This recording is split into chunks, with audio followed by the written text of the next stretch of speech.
She was 23 and sleeping inside an abandoned train station bathroom after losing everything she loved. The tiles smelled like mildew and rusted water pipes. Every night, distant freight trains shook dust from the ceiling while she wrapped herself tighter inside an old denim jacket that barely kept out the cold. Her name was Naomi Vale. Quiet eyes, messy black hair. A girl who carried heartbreak like a secret weight inside her chest. 3 months earlier, she had kissed someone goodbye beneath flickering station lights. Softly, slowly, like she knew she would never see him again. And she never did. After his disappearance, debt collectors swallowed what little she owned. Her apartment vanished. Next friend stopped answering her calls. Even her mother told her to move on. But grief does not move on. It waits.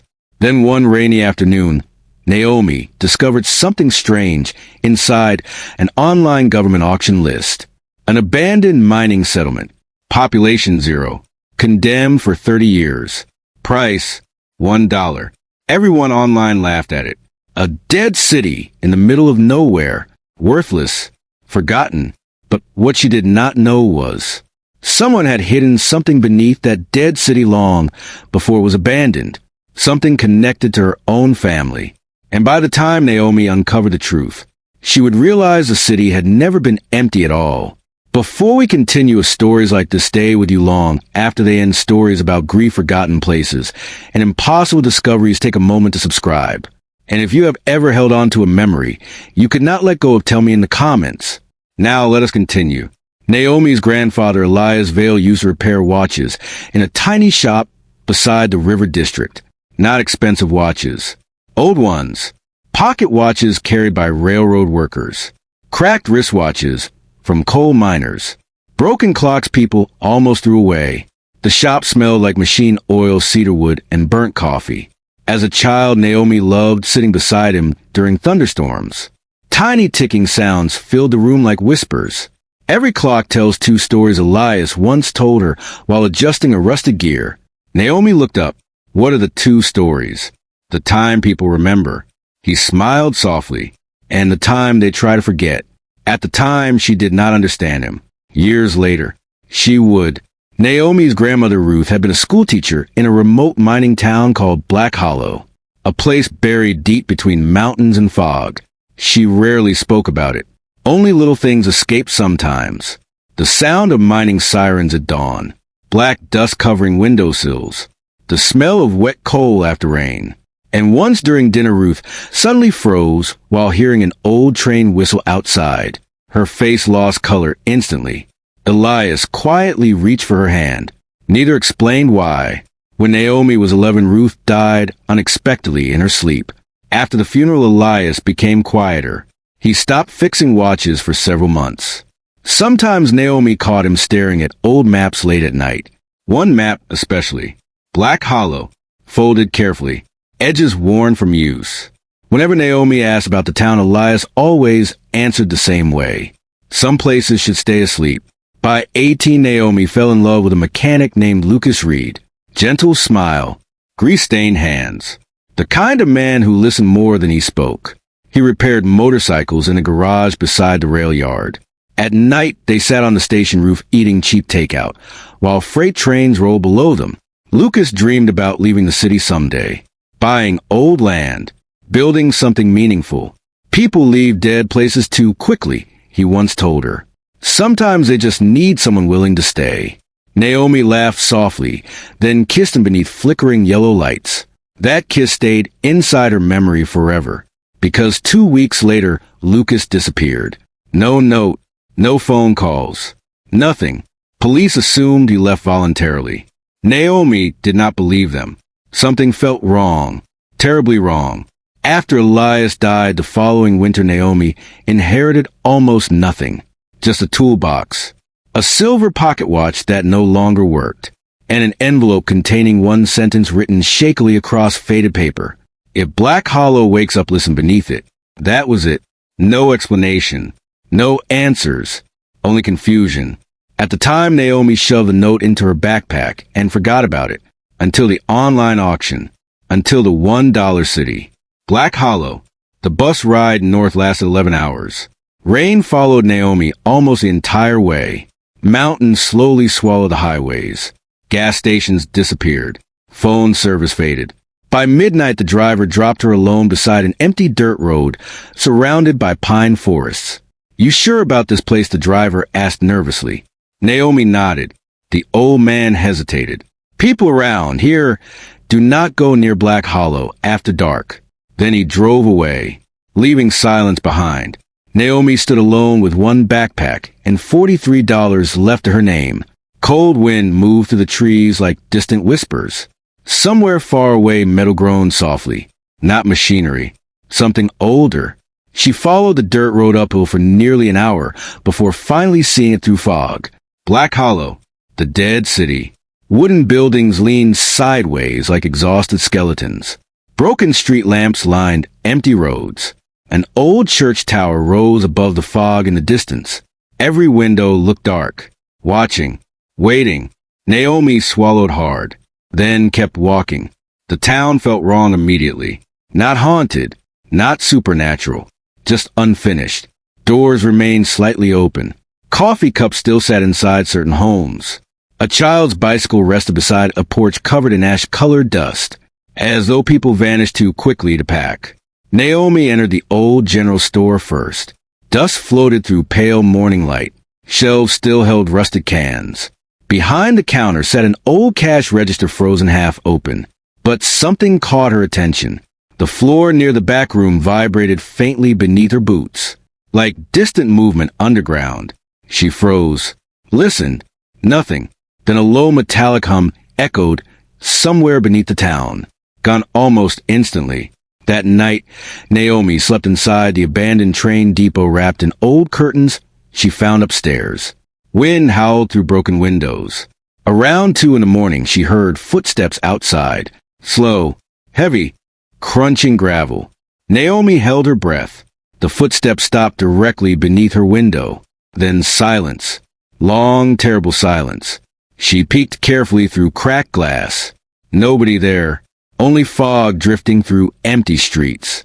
But below the window, fresh boot prints marked the mud. Someone else had been there. Recently. The next morning, Naomi searched deeper into Black Hollow. Behind the church, she found an old mining office partially collapsed into the hillside. Inside smelled like wet paper and mold.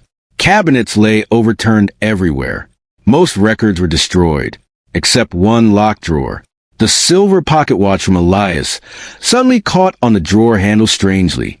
Naomi frowned, then noticed matching symbols carved faintly into the metal. Her heartbeat quickened. She twisted the watch carefully against the lock. Click. The drawer opened. Inside rested old payroll documents, maps, and photographs. Dozens of photographs. Miners, families, children standing beside train tracks. Then Naomi found one image that made her stomach drop. Lucas, standing beside several older men inside Black Hollow. The photograph looked recent, maybe 2 years old. Her hands trembled violently. Why had Lucas come here? And why had he hidden it from her?